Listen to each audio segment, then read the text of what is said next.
Welcome to Samut Sari, Conversations with Mimi, a weekly podcast by Dinosocial, also a member of the Guerrilla Podcast Syndicate.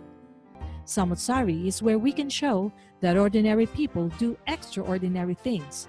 Tune in to be entertained and to learn something new with your host, Mimi Lorilla.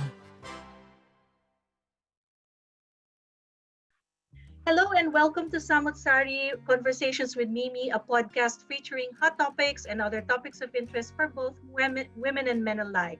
This is your host, Mimi Lorilla, welcoming you to a show where we feature guests who share their passion and commitment to their profession or talents. And here at Samut Sari, we share stories to inspire you, stories from ordinary people who make extraordinary things. And I'm very proud to say na nabsukit ko for this episode, one of the busiest women in New Zealand, Miss Didith Figuracion. And I will explain to you who Didith is in a little while, but I want Didith to say hello to everybody. Hi, Didith, and welcome to Samut Sari. Hello, everyone, and hello to all listeners and viewers of Mimi's podcast. Yes. Siguro, kasi Didith, the program's primary audience are Filipinos living overseas. So somebody in the Philippines might be listening to us, somebody from New Zealand, Australia. We even have some listeners in Africa. So, Wow. yeah. But those are based on feedback ng mga nakikinig sa atin. But in terms of readership, viewership, listenership, it's still growing. It's still in its infancy stage. But sabi nga nila sa akin, even if you're just growing, you need to start with heavy-duty guests so that you are inspired to attract more people to listen to you, and hopefully you can get wider reach doing it that way. So I have a little idea of who Didith is. So I'm going to introduce you formally, and then kung may mga updates na dito sa information na alam ko, just correct it later on. So Didith and I knew each other from New Zealand because we have a very tight-knit Filipino community there. So hindi nagkakalayo ang mga path namin ni Didith. When I was still in New Zealand, Didith was a part of fill-in artists. Isa siya sa mga parang movers and shakers in that cultural space. And I know that Didith is also working as an analyst, a principal advisor. You do a lot of evaluation stuff. And Didith, I'm not sure what it is. It's too technical for me, so maybe Didith can explain that later to us. And yes. Didith is also a JP, a Justice of Peace. Maybe dun sa mga hindi nakakaalam what a Justice of Peace does, Didith will explain that. Ito po, I have to code switch, no? I used to be speaking purely in English, but some people say that they like it when we sometimes code switch. So minsan nagtatagalog ako. And Didith is also a member of the Labour Party sa New Zealand. So medyo active din siya sa politics. And then Didith is also recently became a businesswoman. She has a beautiful villa in Blenheim. So can we say that Blenheim is at the top part of the Southern Island? Tama ba yun? It's the top of the South Island, yeah. Yeah. So ang daming facets ng buhay ni Didith, which would be interesting for us to discuss, but we'll try to tackle as much as we can because we only have a limited time. If we are going to do this as a series, mahihimay pa natin each and every aspect of your life. But Didith, can you tell them in summary muna, who were you when you were still in the Philippines and then you made the move to New Zealand? And who are you now and what changes have you made in your personal and professional life when you moved to New Zealand? Doon muna tayo. And then later on yung ibang parts. Okay. All right. Thank you for that question, Mimi. So I've moved to, my husband and I moved to New Zealand about 15 years ago. But in the Philippines, I used to work in the Senate of the Philippines. I worked there for 12 years. I worked with Senator Orly Mercado and then eventually with Senator Juan Flavier, or late Senator Juan Flavier, who, as probably all Filipinos know, namatay na po siya. or maybe hindi, yung iba hindi alam actually namatay na siya. But I worked as a senior legislative staff officer. I was the only rose among the thorns, the technical staff sa office ni Senator Lumiere. So, spoiled ka na. Yeah, ang tawag niya sa akin ay Pocahontas. Kasi my skin, dark skin. And yun, so I guess one of the things that I really am very proud of when I was working in the Senate was that I was responsible for the passage of a landmark legislation, which is the Indigenous Peoples' Rights Act. So isa yan considered by the United Nations Commission on Indigenous Peoples as a landmark legislation. So I really went around the country to have a discussion with a lot of stakeholders. So from the mining industry to our indigenous peoples to the government, and of course our legislators. So so I was principally responsible for making that happen after a very long time, because it was a very controversial piece of legislation. The other thing, for those who doesn't know, is the Seatbelts law. So I drafted the Seatbelts Act in the Philippines. I was also sort of responsible for one of the things that the Clean Air Act, and actually yung woman commissioner sa NAPOLCOM. So I was the one who actually drafted the provision in the law that says there should be a woman commissioner in NAPOLCOM. So anyway, so those were some of the things that I did way back in the Philippines. So my husband and I decided to move to New Zealand because a friend of ours who actually was from the Senate, who studied in Wellington University, in Victoria University for his master's from the Senate. Ang sabi niya, ang ganda ng New Zealand, Didith, if you're interested to come, do come. And then binigyan niya ako ng application form. So I did apply. And then, so long story short, I moved to New Zealand. And I guess I was probably one of the fortunate people, migrants, because hindi masyadong matagal yung pag-transition ko, from my previous job to my job in New Zealand. But also I did lots of applications. So I actually sent maybe 50 applications a day. And maybe of all, alam mo, experience ng bagong migrant dito sa New Zealand, talagang akala mo sayo na yung position, but then you still don't get shortlisted even for an interview. So that's right. So anyway, fortunately I managed to get a job at the Ministry of Maori Development, and I mentioned about the landmark legislation. I was actually very ecstatic to na doon ako mapunta sa isang organisasyon na actually I was very passionate about, because I myself am indigenous person. So I'm a member of an Ibanag tribe in the Philippines, in the northern part of the country. So I was really ecstatic about that. So yun, I was offered, so I applied for a job at the Ministry of Maori Development, pero hindi nila ibinigay yung job sa akin, but they offered me another job, another role na which was not advertised, because they thought that I actually was fit for, for some, actually umiyak, nakakatawa kasi umiyak ang aking panel when I told them what I was doing back home, because back in the Philippines, so I was very active in the community. I also had a business. So I had two food franchises, Mr. Donuts, while also working full-time, and was also studying law full-time in Ateneo. So anyway, nung sinukwento ko yung istorya ng buhay ko, my panel actually cried, because they said, how can you do that? But I think it's innate sa ating mga Pilipino na we persevere in a lot of things, that we do a lot of stuff, and we do a lot of things. So it's not just me, but I think everyone. I have a lot of people. I know a lot of people. I mean, na ganyan yung naging situation nila. So yung question Mimi around what changes, I guess happened. I think maybe it's more of the way of working, and for me, at saka yung hierarchy, kasi I think for those who doesn't know, in New Zealand wala talaga yung cell. Alam niyo, kasi we're very used to that idea of hierarchy in the Philippines when we work in an environment. For example, I work in the Senate. So lahat share mo yan, lahat na senator, lahat yan.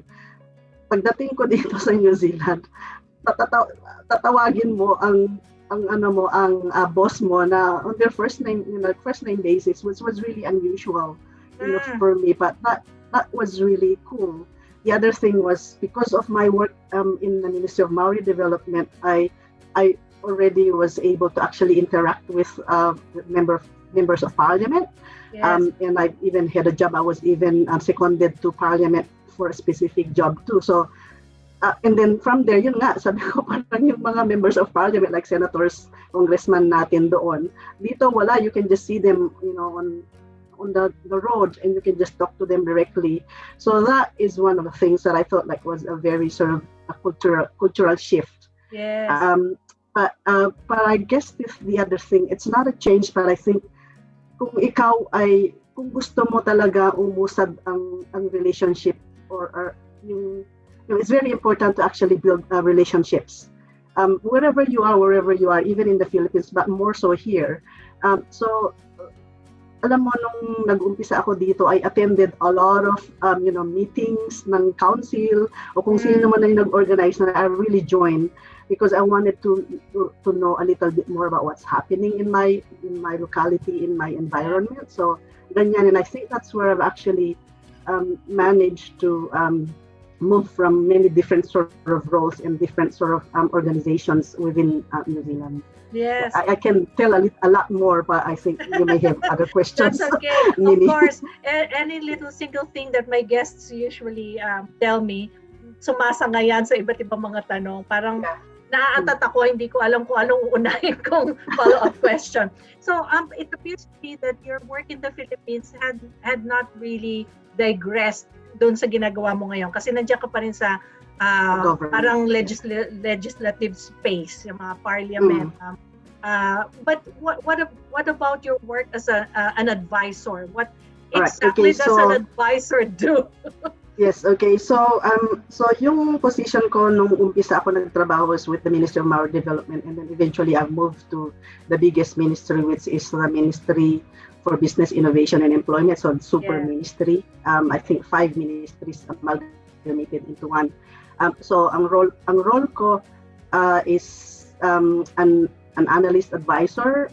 So a senior advisor first, and then I became like a principal advisor when I moved to the Ministry of Education. So from Ministry of Maori Development, I went to Ministry of Business, Innovation and Employment, and then I was actually requested to have a secondment at the Ministry of Education, and eventually naging permanent staff ako doon. So anyway, what do I do? So when I started with the Ministry of Maori Development, I do analysis and writing briefing papers for the minister. I analyze data, I do research, I do evaluation, and I stumbled upon the evaluation role profession when I was working there. Ngayon yung parang ako yung nag-manage ng isang program which was called the Ministry of Business, Innovation and Employment. And then the evaluation, and I said like, what is this? I've never heard of evaluation when I was in the Philippines. I know about research but not evaluation. So it's actually is like somewhat similar to research, but it's asking about the so what. If you have an initiative or a program or a project, it's asking so what. Like if you're implementing this, so what? Who's going to benefit from it? What are the outcomes? How do you know that it's working? That sort of thing. So I stumbled upon that role, that profession, as I said. And then I eventually studied postgrad diploma to understand a little bit more about the theory. And then, because of that, I was, alam mo yun dito, katulad din yan sa Pilipinas, pag kilala ka, shoulder tap ka, do you want to move? So that's how I went to transfer to a different organization. So I developed the evaluation strategy of the ministry. Anyway, big stuff like all economic development evaluation. I handled that. Well, I'm principally actually just 2 or 3 people in the team, so we manage the whole evaluation, research and evaluation of the entire ministry.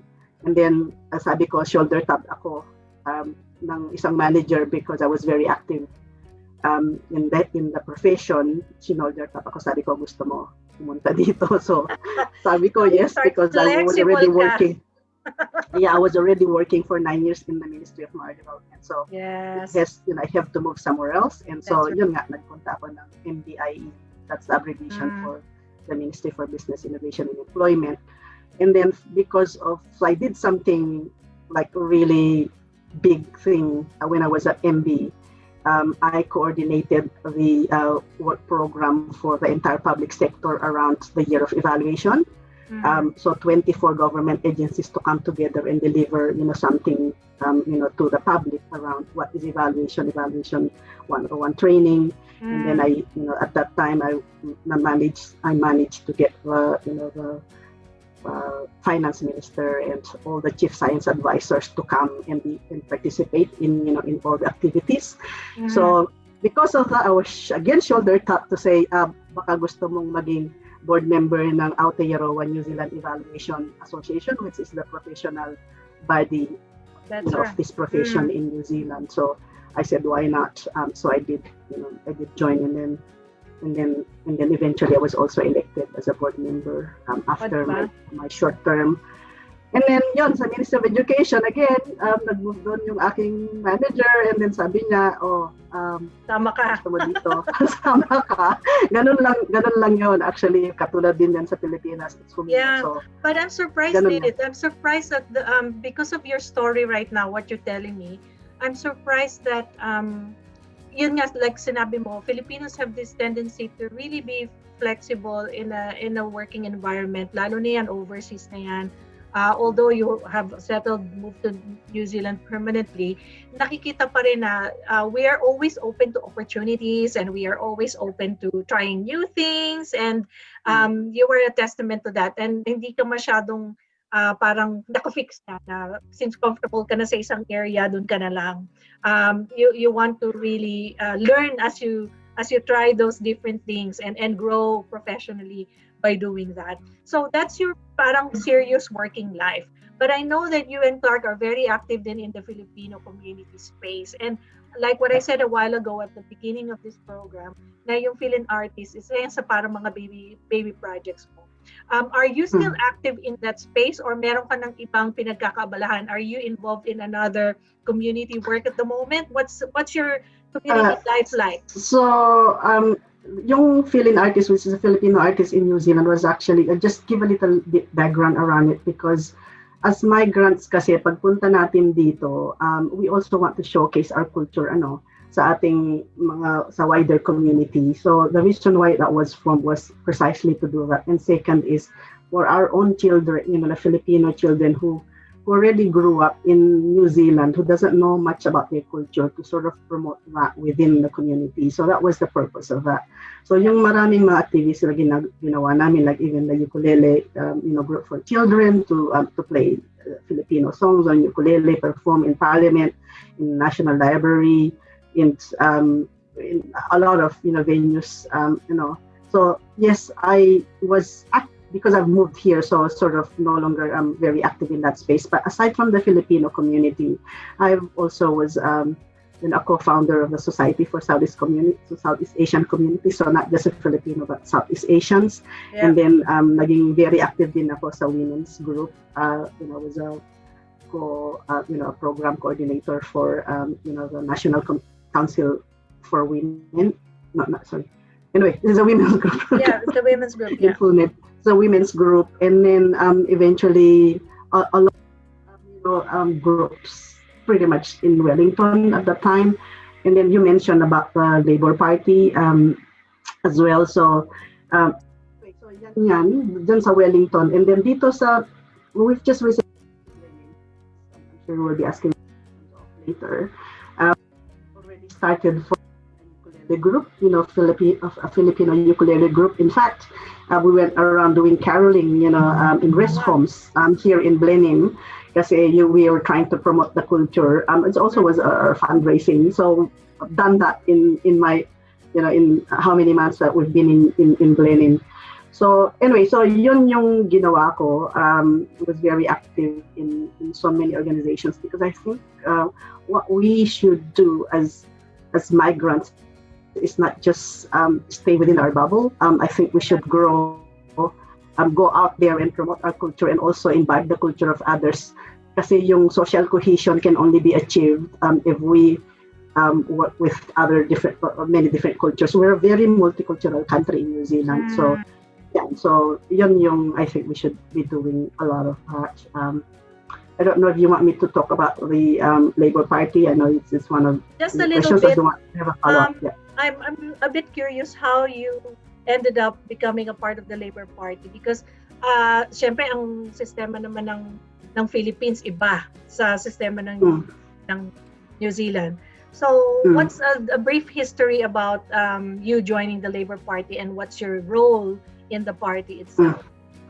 Yeah, so matagal na panahon kasi, di ba nabanggit ko kanina na I worked in the Senate for 12 years and hindi naman lingid sa kalaman ng marami na, alam mo yon kapag nandun ka, maraming, there are things that you don't like about politics, right? In our home country. So, yun yung parang I was not very interested in a political party when I moved here. So I was more interested in the community work and yung organizations ganyan. But then I realized that, and because I work in the Senate, I know that if you participate in the political system, then you can actually influence it. So if there are things that you want to do and you want to make change, then be part of it. Be the change, di ba sabi ni Yes. So anyway, so yun yung inano ko na I decided to join a party. And I've sort of I was looking at Green Party and the Labour Party, but then I've realized from my research, because I'm a researcher, I researched a lot of the policies that were introduced by the Labour Party. And so for example, the free hospitalization, yung general na libre ang hospitalization ng mga tao, that's a Labour Party initiative policy. Yung libreng edukasyon, that's a Labour Party policy. Yung mga wage increases, nagkaroon ng mga breaks, mga holiday pay, mga ganyan. Those are things that I think are relevant, for people, ordinary people, and even migrants that sometimes we don't appreciate because we thought, andyan na yan. Because I did my research and I said I wanted to be part of a party that introduces that sort of things. And that's why I became active. So when I say active, I was actually the one, who helped form the Multicultural Labour Party in Wellington. So there was none before. So I formed that with the help of, some other multicultural, my colleagues in the multicultural sector too. So yun yung so naging talagang active ako, and then that's when I realized that I missed out. I think I should have been very active from the get-go, from the early on, because there are policies that we can introduce. For example, yung mga immigration policies. Hindi natin alam na how the policy is developed here it's yung manifesto, di ba? May manifesto ang mga parties that originates from the party members. So if you're active in a party and then you introduce a policy, ma-approve yan ng Labour Party sa conference, and then it becomes a party manifesto. Parte na siya ng magiging policy ng party. For example, the Labour Party. So doon ko na-realize na I should have done more, and I should have done, early on dapat naging active na ako, because that's when you can influence things. Yung immigration policy, yung change sa marami eh. So but we have to be very active and very strong to be able to push those policy along. So kaya yun ang katulad nung ginawa ko before, sabi ko ito in charge ako sa pag-draft ng ganyan. That's also the same. So we have to be part of something if you want to push policies and policy changes. Okay. So kaya yan naging. Yeah. So Didith, are you the only Filipino in the Labour Party that's active? No. Okay. No. So a lot of in Wellington, yung iba marami na ako na-recruit na Pilipino sa Labour Party in Wellington, but all over the Labour Party meron din po ngayon na si Kuya Romy Odanga, I don't know if you know, but he ran for MP in North Shore in Auckland. So he was part of the one who initiated the establishment of Filipino Labour Party. So in the Labour Party may Filipino branch.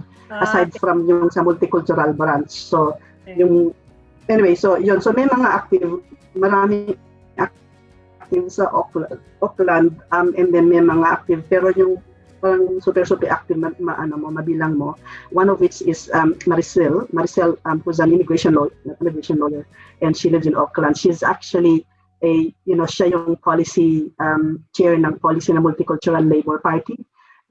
At some point kasi dahil medyo na busy din ako, hindi na ako nag-run ng parang sa position sa multicultural labor para sa maybe. Okay. Ang tatanungin ko pa naman sana sa iyo is Didith going to be a future MP as a result of your being active in the Labor Party? Is that something that you want to do in the future? Is that in your desire in the future? At some point I thought about it, but then I realized that I can help in so many other ways. Even from the point of view of just being active in the party and then propose mga policies that can make a change, you can actually do that. You don't need to be an MP to be able to do that. Okay, I feel that you're an influencer, a local influencer. Parang you're not really in the limelight, but you're doing a lot of the backbone stuff that really matter. Yung mga, hindi ka nasa front talaga, pero important. Yeah. Just to add to that, paglipat namin dito sa Blenheim, yung tumakbo kasi we just recently had our election, no? So yung tumakbo na MP in this area, I've actually invited him to come here sa amin sa bahay, and then invited Filipinos to come along so that he can hear kung ano yung mga issues that Filipinos face. Kasi and then it's really interesting to know. He said he hasn't met any Filipino before. So I said, really, there are maybe 300 or maybe more than 300 Filipinos here in Blenheim and never met any Filipino. So yung mga ganun, I think just starting to sort of introduce the who we are to non-Filipinos. Parang ayun. Tapos yung so don't you feel that it's very hindi naman siguro serendipitous or providential na nandiyan ka na ngayon sa South Island, because we need to kind of extend the reach. Kumbaga so Wellington is already very dense, and yung baga andyan na yung Filipino, parang kilala na tayo dyan sa area na yan. And like you said, there are places where you need more visibility. We need to be given a chance to really work closely together. And I think you and Clark will be a very pivotal couple. You're the power couple there now that will help the community. And Didith nga pala, before I move to my next question, pasingit lang ako ng isa pang question. How are you working at the moment? Because your job is in Wellington and you live in Blenheim. I just couldn't imagine, are you traveling by plane every day? Or are you working at home? How does that work for you? Yes, so fortunately because of COVID, na-practice yung working from home now. So I fly every other week to Wellington. So I fly. So I stay there for 1 week, and then the other week I stay in Blenheim and work from home. Okay. So yun yung which is really fortunate. I mean, there's things that are positive about like COVID. Yeah, that's the only positive thing is the working from home. Yeah, I don't know how you do your 24 hours. Maybe you have 48 hours in a day with all the work that you need to do. So eto pa, Didith, this is the most interesting part of my question in terms of your profile. I know that you and Clark, your husband, baka kasi syempre hindi naman kilala ng mga listeners natin si Clark. Si Clark po ang loving husband ni Didith. Enterprising din kayo. I know that you had a business in Wellington. Clark did a lot of Grilled Republic. It's a food truck that you had before. And then you moved to a more, hindi naman masyadong mobile. You had a shop. You had a shop also in Wellington. So, ang dami nyo rin mga clients and patrons. And then you left and then you moved to Blenheim. What made you both shift to the South Island when your business is already thriving in New Zealand? So, marami na siguro nakakamiss ng mga niluluto ni Clark. Tell us a little bit about that, Didith. Okay, so in addition to the food truck, actually before the food truck, we had an import and export business. So we imported rice from California, the California rice for sushi, and also the rice from Thailand. the jasmine rice and from Vietnam. So yun yung unang business namin. But then alam mo, pumasok ang mga inchik, ang malaki ang pera nila, so that yung business na yun kasi masyadong malaki ang capitalization. So Clark sort of thought maybe do something else, and so interesting yung story ng Grill Republic that I mentioned about the Southeast Asian Society for Southeast Asian Community earlier. Actually, that was where the Grill Republic was born. So nag-participate kami dun sa night market, nagbenta ng barbecue. The barbecue was sold in an hour. We sold like 400 sticks of barbecue in an hour. So kaya there is something there. So kaya yun yung the idea of doing a food truck, but and then more on the grill side of things. Kaya grill siya. Kasi the Kiwi way also is about grill. They love their food grilled, no? So anyway, so he yung food truck na yan ginawa from scratch with the help of kilala mo si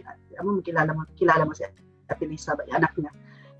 Tumulong sa paggawa ng food truck. So anyway, the food truck was born kasi the idea of again promoting our Filipino culture, kasi sabi nila walang mabilan na pagkain kung meron nang dati-dati sa Wellington, isa ganyan. Tapos wala naman hindi nakikita. So there are lots of events in Wellington. So yung idea of promoting it via a mobile kung saan available, kung saan may events.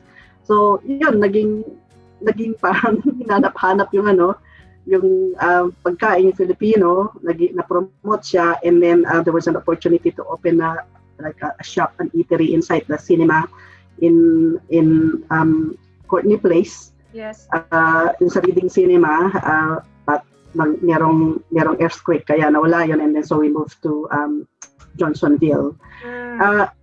We moved to Johnsonville, and then pero temporary lang talaga yon. So the idea was to move back in the city. So in the city, merong area doon na binibuild, which is just in Bowen Street, Bowen Precinct, which is just besides my office, the Ministry of Education. Pero alam mo, ang food business is really hard, and I can tell people about this.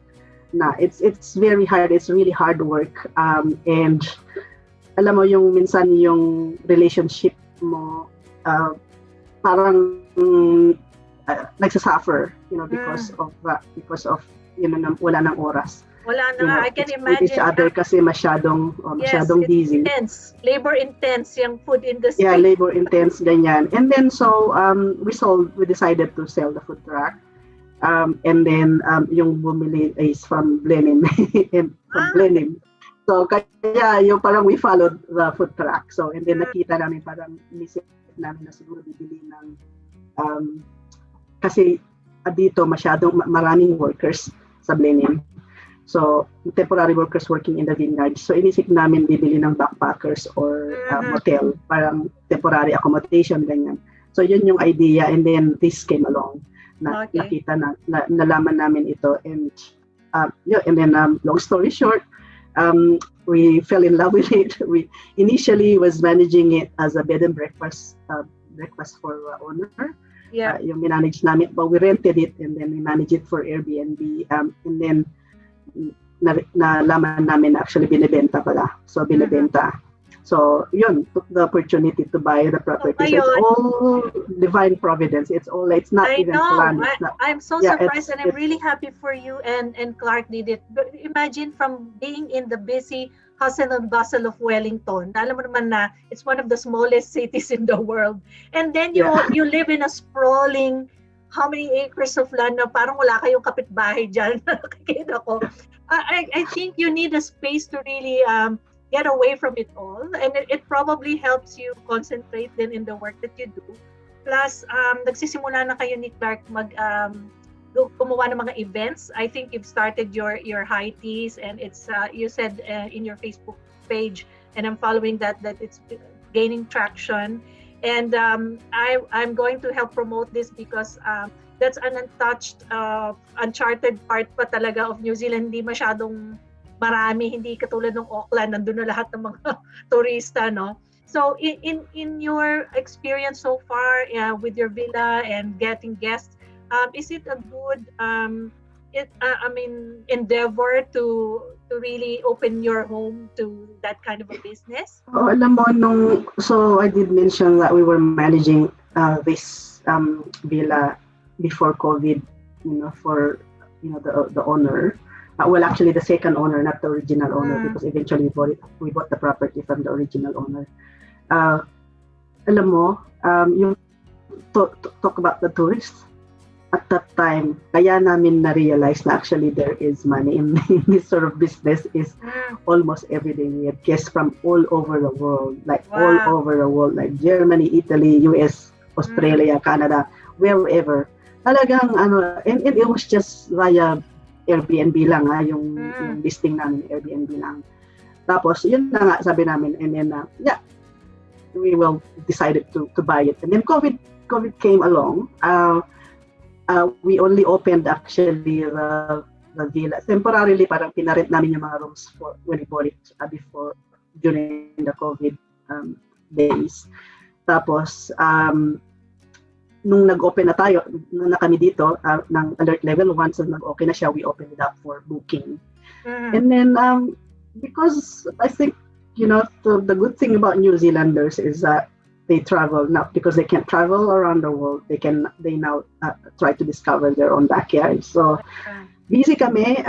As a matter of fact, we're booked up until maybe end of January, like almost every day.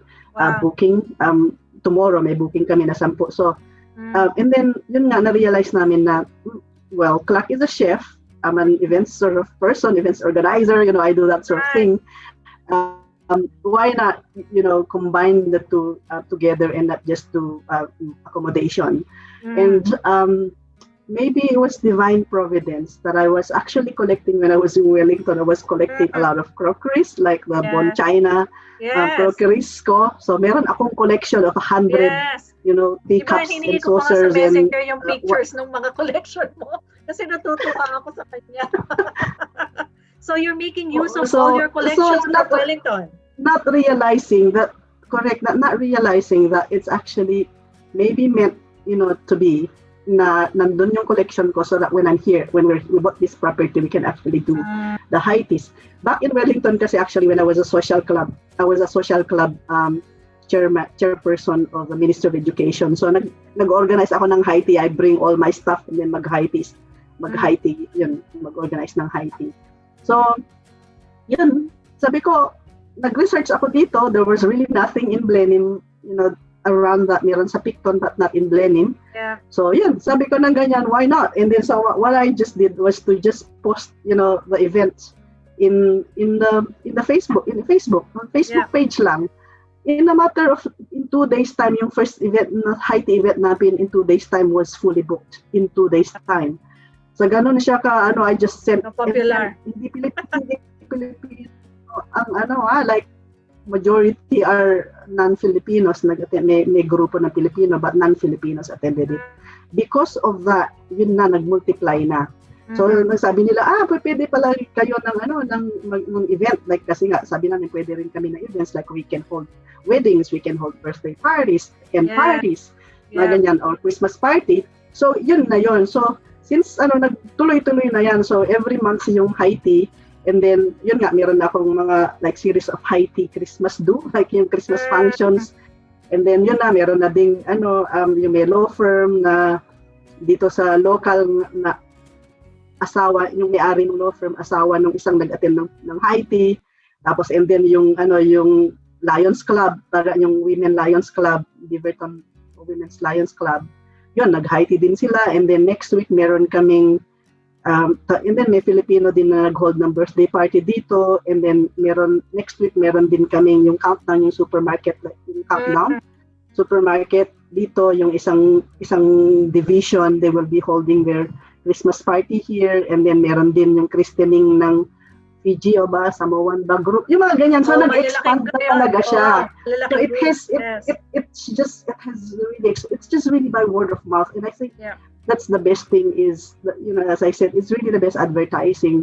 As long as you give your best, you give yung alam mo, yung function mo is maganda, maayos yung pagkain mo, yung venue. And they actually said, never realized that there is this beautiful place, here in Blenheim. Kasi yung lugar na to, hindi natin makita, pero, yung nandito sa background ko is actually a view of the villa. So that's where vineyards. So we're surrounded by vineyards there. There's also hills, mountains, farm, industrial area. Develop nyo rin yung farm animals nyo. Pwede maging kiddie retreat na rin yan in the future, yung mga full excursions and things like that. And then magkakaroon na rin kami, so ipa-plug ko na rin, magkakaroon na rin kami ng concert, summer concert, like seasons concert dito. So we already, may isa kaming guest dito na actually professional singer na siya na ngayon yung magiging namin. And then the other thing is meron kaming guest din from Wellington who actually organizes the NZ String Quartet concert. Okay. So kinonect din niya ako doon sa manager nila, tapos nag-meet na kami. Ayun, meron na kami so na-plug ko September, meron na ring private concert inside the villa. It looks like your calendar will be full, Didith. You won't work sa ministry. You'll be very busy. Hopefully, that's the plan. Yeah, hopefully we will do that so actually it's really it's sabi nga nila parang in a matter of we haven't been here for a year, but in a matter of months. Alam mo yung parang na-penetrate na din namin yung community and non-Filipino community, yung talagang mainstream. Yeah. So, kaya nakakatuwa kasi, and then, of course, our friends from all over New Zealand are actually, may iba dito na like 2-3 beses na balik-balik kasi they really felt so relaxed when they're here. So, nag-book. So, yun, marami yan nagse-celebrate ng birthday nila as a group. Wealth essence pa ka na rin dyan in the future. To try to expand more services available. Parang all-in-one hub na kayong lahat. You will be tapos, yan, si Clark din kasi meron na kumuha na rin siya ng liquor license niya. So, we can now sell like liquor in the premise. May ganyan kasi nga magkakaroon ng event. So just really preparing the thing for the future.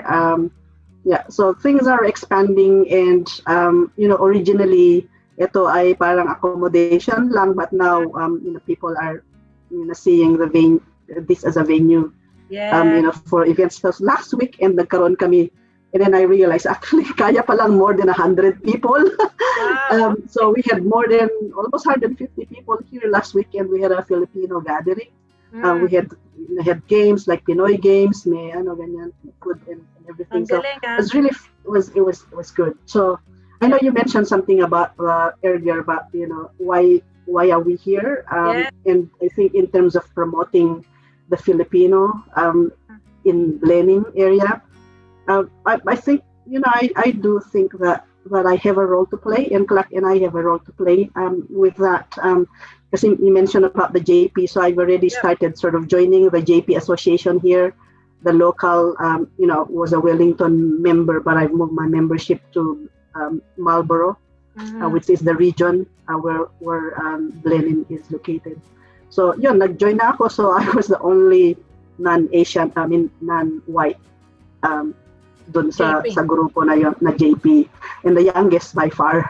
So I think that is actually helping in promoting diversity. So yung and people are also welcoming kasi nakikita nila na they need that, they need diversity and diversity of ideas and a diversity in culture.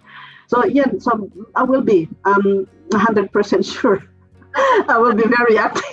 Very active in this area, and I'm sure we can do. Pero ang mga JP daw, you cannot really say no when you're a JP unless you are a retired JP yata. Yeah, you're a JP wherever you are. Yes, you're a JP forever and until you retire. So So yung marami na rin nagpupunta pa JP sa akin dito. Sabay pa-book na rin. Nag-book na rin ng event, di ba? Alam mo, Didith, I'm really, really inspired by your journey. So we started who you were in the Philippines, who you are now. And again, your story is a testament that we can do lots of things to influence our local community and our adaptive kung ano na yung bagong bansa na kinabibilangan natin ngayon, which is New Zealand. And you and Clark are making a lot of positive moves towards, hindi naman talaga integration ng habol natin, kundi talagang maging part tayo ng kultura ng New Zealand, because we are now living there as citizens. At sabi mo nga, despite the fact na growing number ng mga Filipinos, exposure pa rin ang kailangan natin to showcase what we can offer and contribute to New Zealand. So I'm really, sabi ko nga kulang siguro ang 48 hours. By the next interview siguro baka 72 hours na ang normal day mo, Didith. But I can go on and ask for questions, but maybe that is a part 2. We may have a part 2 after a few months or maybe a few years to see how your business has grown and to continue promoting that. And maybe nag-shift na rin ang career mo by then. Baka ikaw agent na, or baka ikaw producer na, o baka na member ka na, you are an MP, hindi mo lang alam ngayon, hindi pa lumalabas sa crystal ball mo yan. I really appreciate your time today, Didith, but I think my last question would be, do you have any message to our Filipinos out there, or at least women who are still trying to find their place, like what they want to do? They're not sure what they can offer. Maybe that's my last question. What is your message to the people out there? I think don't be afraid to look for a mentor. I think importante yan. Yung mentorship is really critical to, kasi marami na dyan na narating na nila, o not even Filipinos na maging mentor, no. Maghanap ng ganun para matulungan, and navigate the process. That's one. The other thing is the importance. I will overemphasize this: the importance of going out there and network with people, because it's really home. Hindi yan hindi ka kahit sa Pilipinas, anywhere. I think it's home. But of course, home. But you should have the capability and the capacity to. That's right. So networking, and then yun yung hindi dapat tayo mahiya. We should not be sticking to ourselves. I think we should go out there and mingle with many different sort of cultures and promote, our culture. Alam mo yun, may mga bad, sa kultura natin with this crab mentality that will always exist, will probably always exist, but don't mind. You just pursue your goals and pursue what you wanted to do. Meron ka dapat vision of the future that you want to achieve, and then just go and do it. Yes, thank you, Didith. Wise words. Thank you very much. So I cannot sum you up in one word, kasi you are an entrepreneur, you are a community organizer, you are an influencer, you try to make connections in the community. Ang dami, no? You're also a very dedicated wife na parang Song of Ruth yan, wherever Clark goes, you go. And parang tipo bang, if it requires you to travel back and forth from Blenheim to Wellington, you will do it, because that's the way it is. So Didith, I'm inspired by your interview today. So I would like to thank you for all your insights. So I have to close the show now. So thank you everybody for listening to our program, Samut Sari Conversations with Mimi. If you have any stories or topics that you wish me to feature in the show, please reach out to me via my email, mimi@dinahsocial.com. Samut Sari is a member of the Guerrilla Podcast Syndicate. This is an Australia and Philippines-based podcaster network, which you can look at their website, Guerrilla Podcast Syndicate, or you can reach out to me if you want to get hold of Didith for bookings, or maybe if Didith will agree, I will share your Facebook page to my show notes so that they can reach you. Or if you need some tips and advice on how to move to Blenheim, to the South Island, maybe you can approach Didith for that as well. So Didith, thank you again, and good day to everybody. Let's wave goodbye, Didith, to our audience members. Thank you, everybody. Bye.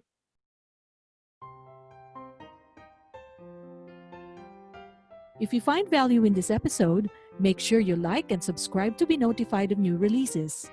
If you have any questions or suggestions, please reach out to Guerrilla Podcast or send us an email at mimi@dinahsocial.com. Spread the word and don't forget to tune in next time.